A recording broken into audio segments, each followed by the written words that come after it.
नमस्कार, superfast top 10 news में आपका स्वागत है। मैं हूं आपके साथ समीक्षा दादीज। आइए बात करते हैं आज की तमाम ताजा खबरों पर।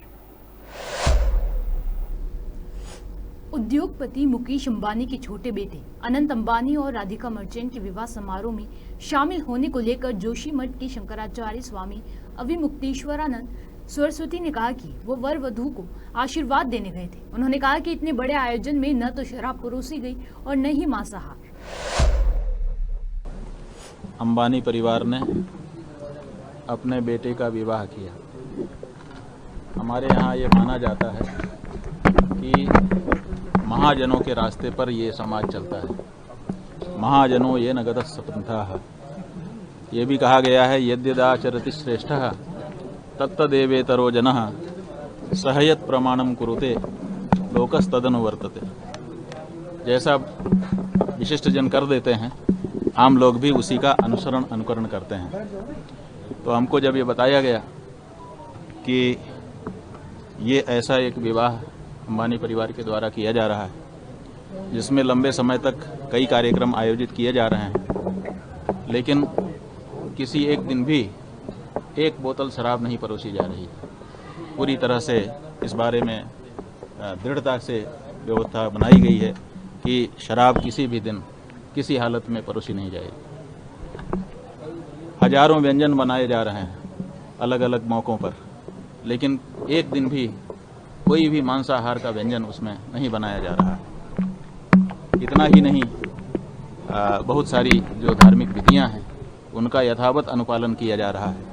और आशीर्वाद गोष्ठी में पहले भगवान की पूजा करके उनसे आशीर्वाद लिया जा रहा है, फिर गुरुजनों से आशीर्वाद लिया जा रहा है, फिर श्रेष्ठ पुरुषों से आशीर्वाद लिया जा रहा है।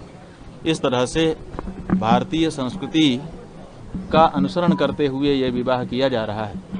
तो हम लोगों ने समझा कि ऐसे कार्य को अपना आशीर्वाद देना चाहिए, जिससे हमारे देश में अब क्या हो गया है हम जानते हैं। हम तो बड़े लोगों में भी जाते हैं और सामान्य लोगों में भी जाते हैं, गरीब से गरीब घर में भी जाते हैं। हमको पता है आज परिस्थिति ये है कि विवाह का आयोजन करने पर बाराती ही नहीं आते, कह देते हैं कि हमारे लिए क्या व्यवस्था है, अमुक चीज़ की व्यवस्था है कि नहीं। हमारे पास लोग आते हैं रोते हुए कि हम शराब नहीं परोसना चाहते, लेकिन बारातियों की मांग है, महाराज जी हम क्या करें। वो कह रहे हैं कि हम आएंगे ही नहीं, हमारे लिए क्या व्यवस्था है। और अगर व्यवस्था ना करो तो वापस नाराज होकर चले जाते हैं। तो जहाँ देश में ऐसी परिस्थिति बन गई हो कि कोई भी उत्सव बिना शराब के न तो शुरू होता हो न तो पूरा होता हो, वहाँ पर इतना बड़ा आयोजन एक व्यक्ति ने करके दिखा दिया जिसमें शराब नहीं परोसी, जिसमें मांसाहार नहीं परोसा। तो ये एक बहुत अच्छा कार्य हम लोगों को लगा। तो हम लोगों ने समझा कि जा करके इनको आशीर्वाद करना चाहिए, और उन्होंने बड़ी श्रद्धा से बुलाया था और मर्यादा रखते हुए सब निभाया भी। स्वामी जी, अखिल भारतीय संत समिति ये आरोप लगाई है कि संतों को शादी विवाह में नहीं जाना चाहिए, इसमें क्या कहेंगे आप? देखिए, शादी विवाह क्या है पहले ये समझना पड़ेगा। ये जो शब्द बोल रहे हो आप ना, अगर ये उन्हीं के द्वारा कहा गया, संत समिति के किसी व्यक्ति के द्वारा कहा गया शब्द है तो हमारी आपत्ति है। हमारे यहाँ शादी होती ही नहीं है। शादी शब्द ही हमारे हिंदुओं का नहीं है, हमारे यहाँ विवाह शब्द है। तो शादी का तो सवाल ही नहीं है हिंदू में। आप शादी शब्द का उच्चारण ही कैसे कर पाते हो, पहले तो ये बताओ। और दूसरी बात ये है कि विवाह है क्या, तो आप जानेंगे कि हमारे वेद में, हमारे शास्त्र में 4 वर्ण और 4 आश्रम बताए गए हैं। 4 आश्रम में ब्रह्मचर्य आश्रम, गृहस्थ आश्रम, वानप्रस्थ आश्रम और संन्यास आश्रम है। और इनमें चारों में हमारे शास्त्रों ने, विद्वानों ने कहा है धन्यो गृहस्थ आश्रम। गृहस्थ आश्रम सबसे बड़ा आश्रम, सबसे धन्य आश्रम बताया गया है। क्यों? क्योंकि बाकी के जो 3 आश्रम है वो भी गृहस्थ आश्रम पर ही निर्भर करते हैं। ब्रह्मचारी के पास कोई उत्पादन नहीं है, वो गृहस्थ आश्रम से ही स्वयं उत्पन्न होता है और गृहस्थ आश्रम से ही उसको खाने पीने को मिलता है, पालन पोषण होता है। इसी तरह से वानप्रस्थ और सन्यासी भी अपने पास कुछ नहीं रखता है। जब उसको भूख लगती है तो गृहस्थ आश्रम के पास जाना पड़ता है। हमारे गुरुजी महाराज कहा करते थे, हम लोग सन्यासी हैं, 23.5 घंटे के शहंशाह हैं। तो हम लोग उनसे पूछते थे कि 23.5 घंटे के शहंशाह, आधे घंटे? बोले आधे घंटे तो हम भिखारी हैं। जब हमको भूख लगती है, उसके पहले जब तक भूख नहीं है तब तक तो हम त्याग में, तपस्या में और साधना में लीन रहते हैं। लेकिन जब भूख लगती है तो किसी न किसी गृहस्थ के दरवाजे जा करके हमको भी भिक्षा याचना करनी पड़ती है। और उस समय हम भिक्षुक हो जाते हैं। तो ऐसी परिस्थिति में जो गृहस्थ आश्रम है, उस गृहस्थ आश्रम को अगर हम बल नहीं देंगे तो कौन बल देगा? और अगर हमारा गृहस्थ आश्रम बिगड़ गया तो फिर भारतीय संस्कृति ही बिगड़ जाएगी। इसलिए गृहस्थ आश्रम की इस तरह से अवहेलना न की जाए और ये ना कहा जाए कि गृहस्थ आश्रम में किसी को आशीर्वाद देने के लिए नहीं जाना चाहिए। और ऐसा कोई वाक्य कहीं अपने शास्त्रों में उपलब्ध नहीं होता है। और हमारे जो पूर्व पुरुष हैं, उन पूर्व पुरुषों में पुरी के शंकराचार्य पूज्यपाद निश्चलानंद निरंजन देव तीर्थ जी महाराज का अभी चित्र हमारे पास आया है। इनके पास किसी भक्त ने भेजा है, उसके विवाह में स्वयं वो गए थे। हम लोग तो दूसरी तरह की मर्यादा में बैठ करके वहाँ आशीर्वाद दिए, लेकिन वो तो वर वधू के साथ खड़े होकर के आशीर्वाद दे रहे हैं। तो इसका मतलब कि पुरी के पूर्व शंकराचार्य निरंजन देव तीर्थ जी महाराज, जिनको बहुत बड़ा धर्मशास्त्र का ज्ञाता माना जाता था और अपने समय में वो शंकराचार्यों में सबसे अधिक मुखर रहते थे और धर्म की बात करते थे, वो स्वयं गए हैं। धर्म सम्राट स्वामी करपात्री जी महाराज के बारे में अनेक लोगों ने बताया कि वो हमारे विवाह में आकर के हमको आशीर्वाद दिए थे। स्वयं इस समय दूसरे जो शंकराचार्य हैं, पुरी के शंकराचार्य जी महाराज, उनके बारे में लोगों ने बताया, फोटो भेजा हमारे पास कि वो हमारे विवाह में आकर के हमको आशीर्वाद दे करके गए हैं। तो ये जो हमारे पूर्व पुरुष हैं, पूजनीय पुरुष हैं, ये विवाह में जा करके और आशीर्वाद देते रहे हैं। क्यों देते रहे हैं? क्योंकि ये जानते हैं कि गृहस्थ आश्रम अगर बिगड़ गया तो सारे आश्रम बिगड़ जाएंगे। इसलिए गृहस्थ आश्रम को बनाए रखना चाहिए। ये जो परिवार नाम की संस्था है, ये गृहस्थ आश्रम से आरंभ होती है और ये भी बहुत पवित्र आश्रम है, धन्य है। ऐसे में इसकी सुरक्षा करना किसी भी धर्माचार्य का दायित्व है। अगर हमारे यहाँ विवाह की संस्था समाप्त हो गई, अगर गृहस्थ आश्रम समाप्त हो गया तो फिर वर्णाश्रम धर्म रह नहीं पाएगा। इसलिए इस तरह की बातें किसी राग द्वेष से कह देना एक अलग बात है, लेकिन धर्म की रक्षा के दृष्टिकोण से काम करने वाले व्यक्ति के लिए निश्चित रूप से किसी भी गृहस्थ आश्रमी को बल देना, उसको आशीर्वाद देना और उसको गृहस्थ आश्रम में चलने की प्रेरणा प्रदान करना ये आवश्यक है। जी महाराज जी, इस बात में कोई अतिशोक्ति नहीं है कि आज पूरे विश्व ने सनातन धर्म की ताकत को वहाँ पर देखा। सभी मेहमान एक तरफ, हमारे शंकराचार्य जी एक तरफ, ये हम लोगों के लिए सम्मान की। महाराज जी, एक सवाल आपसे ये है, कुछ लोगों का ये कहना है कि अडानी और अंबानी को देश का लुटेरा कहने वालों के यहाँ उनको जाना नहीं चाहिए था। आपको महाराज जी इस पे क्या लगता है? देखिए, हमारे यहाँ जो है उद्योग धंधा जिन लोगों ने लगाया है, उनको बहुत बड़ा राष्ट्र के लिए योगदान करने वाला माना गया है। उनको सरकारें समर्थन करती हैं और समर्थन ही नहीं करती हैं, लाखों करोड़ रुपए का अनुदान उनको देती हैं। अगर कोई उद्योग घाटे में चलने लग जाए तो सरकार अपना पैसा दे करके उसको फिर से उबारती है और उबार करके फिर से उनको मौका देती है कि आप चलाइए। हमारे देश के प्रधानमंत्री जी ने लाखों करोड़ रुपया उद्योगपतियों का माफ किया है। आप लोग बार बार राजनीति में सुनते हो, तो राजनीति की दृष्टि से आरोप लगाना कि इन्होंने माफ कर दिया अलग बात है, लेकिन सच्चाई क्या है? सच्चाई ये है कि देश के हर प्रधानमंत्री ने समय समय पर उद्योगपतियों को बहुत बड़ी बड़ी पैकेज की राहत दी है। क्यों दी है? क्योंकि उनका हमारी अर्थव्यवस्था को ऊंचा उठाने में, बनाए रखने में बहुत बड़ा योगदान है और उनके बिना देश चलना मुश्किल हो जाएगा। तो ऐसी परिस्थिति में उनको उठाईगीर कहना, उनको जो है लुटेरा कहना, ये एक तरह से राजनीतिक भाषा किसी की हो तो उसमें हमें कोई आपत्ति नहीं है, लेकिन वास्तविकता ये है कि वो भी समाज का एक स्तंभ है और उनको भी समर्थन। जम्मू कश्मीर की डोडा जिले के एक वन क्षेत्र में 4 घंटे के अंतराल में सुरक्षा बलों और आतंकियों के बीच 2 बार संक्षिप्त गोलीबारी हुई। अधिकारियों ने बताया कि सबसे पहले मंगलवार रात कला भाटा में एक फिर देसा वन क्षेत्र में चल रहे आतंकवाद विरोधी अभियान के दौरान पंचन भाटा के पास तड़के 2 बजे गोलीबारी की सूचना मिली, जहां सोमवार और मंगलवार की रात सेना के 4 जवान बलिदान हुए थे। गोलीबारी के दौरान में किसी के हताहत होने की खबर नहीं है। अधिकारियों ने बताया कि अंधेरे, दुर्गम इलाके और घने जंगल का फायदा उठाकर आतंकी भागने में सफल रहे। उत्तर प्रदेश के उप मुख्यमंत्री केशव प्रसाद मौर्य की संगठन सरकार से बड़ा है वाले पोस्ट पर केंद्रीय मंत्री एवं भाजपा नेता BL वर्मा ने कहा कि मैं भी पार्टी का कार्यकर्ता हूं। हम सभी पार्टी कार्यकर्ताओं का सम्मान करते हैं। संगठन का काम संगठन करता है और सरकारी काम सरकार करती है। संगठन और सरकार मिलकर प्रदेश यानी कि यूपी की विकास की रफ्तार को आगे बढ़ाने का काम करते हैं। संगठन और सरकार दोनों को अपना अपना स्थान है।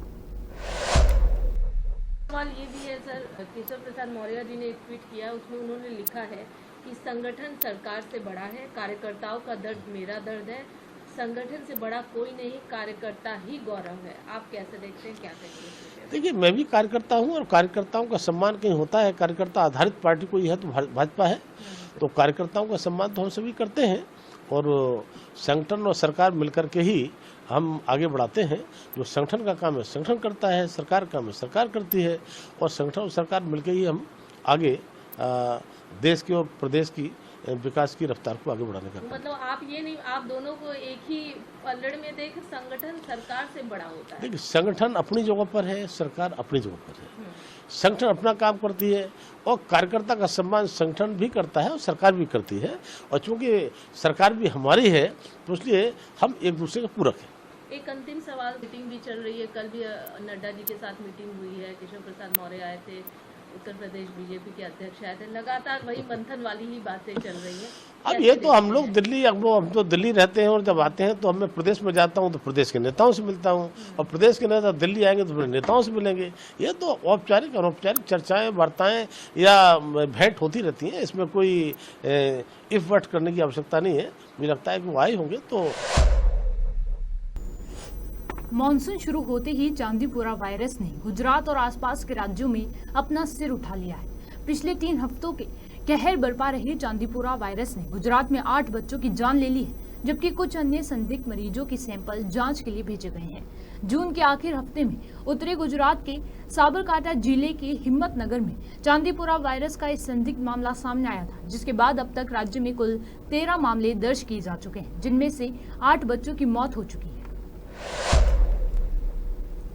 महाराष्ट्र केडर की ट्रेनी आईएएस पूजा खेड़कर की मुश्किलें बढ़ गई हैं। विवादों में घिरने के बाद उत्तराखंड के मसूरी स्थित Lal Bahadur Shastri national administration academy ने पूजा खेड़कर का महाराष्ट्र से ट्रेनिंग प्रोग्राम रद्द कर दिया है। इसके साथ ही एकेडमी ने उन्हें तत्काल वापस बुलाने के लिए लेटर भी जारी किया है। इसके अलावा एकेडमी ने महाराष्ट्र सरकार को भी इस संबंध में पत्र लिखकर सूचित किया गया है।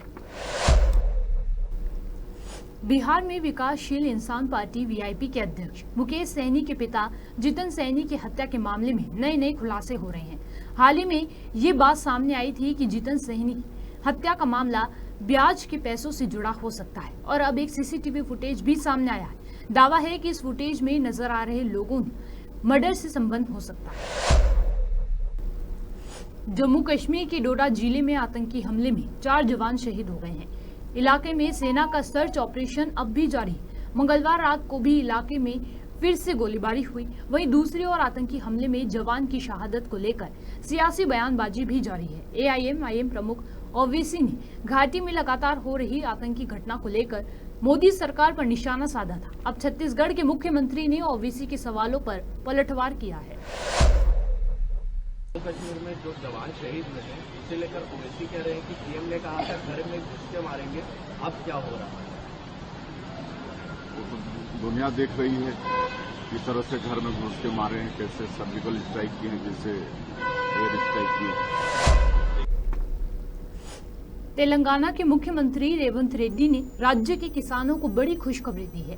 सीएम रेड्डी ने मंगलवार को किसानों को राहत देते हुए 1 लाख रुपए तक के कृषि ऋण माफ करने का ऐलान किया है। तेलंगाना सीएमओ के मुताबिक 18 जुलाई की शाम तक किसानों के ऋण खातों में ये पैसा जमा हो जाएगा। तेलंगाना सीएमओ ने बताया कि सीएम ने इस मामले में बैंकों को स्पष्ट निर्देश दिए हैं कि ऋण माफी के लिए जारी की गई राशि को दूसरे खातों में न भेजा जाए। सीएमओ के मुताबिक अगर बैंकर्स ऋण माफी के लिए सरकार द्वारा जारी की गई राशि को दूसरे खातों में जमा करते हैं तो उनके खिलाफ सख्त कार्यवाही की जाएगी। पश्चिम बंगाल में नेता विपक्ष और बीजेपी लीडर शुभेंदु अधिकारी ने बुधवार को बड़ा बयान दिया है। शुभेंदु अधिकारी ने कहा कि आप यानी कि बीजेपी नेता सभी कहते हैं सबका साथ सबका विकास, लेकिन अब हम ये नहीं कहेंगे। अब हम कहेंगे जो हमारे साथ हम उनके साथ। सबका साथ सबका विकास कहना बंद करो। अल्पसंख्यक मोर्चा की भी जरूरत नहीं है। আমি বলে দিয়েছি যা বলার, লড়াই চলছে চলবে, সবাই লড়বেন তো, আগের মতো লড়বো তো, একসাথে লড়বো তো, সবাই মিলে লড়ব, আমরা জিতব, হিন্দু বাঁচাবো, সংবিধান বাঁচাবো। আর বলবো, আমিও বলেছি রাষ্ট্রবাদী মুসলিম, আপনারাও বলেছেন সবকা সাথ সবকা বিকাশ। আর বলবো না, বলবো जो हमारे साथ हम उनका साथ, जो हमारे साथ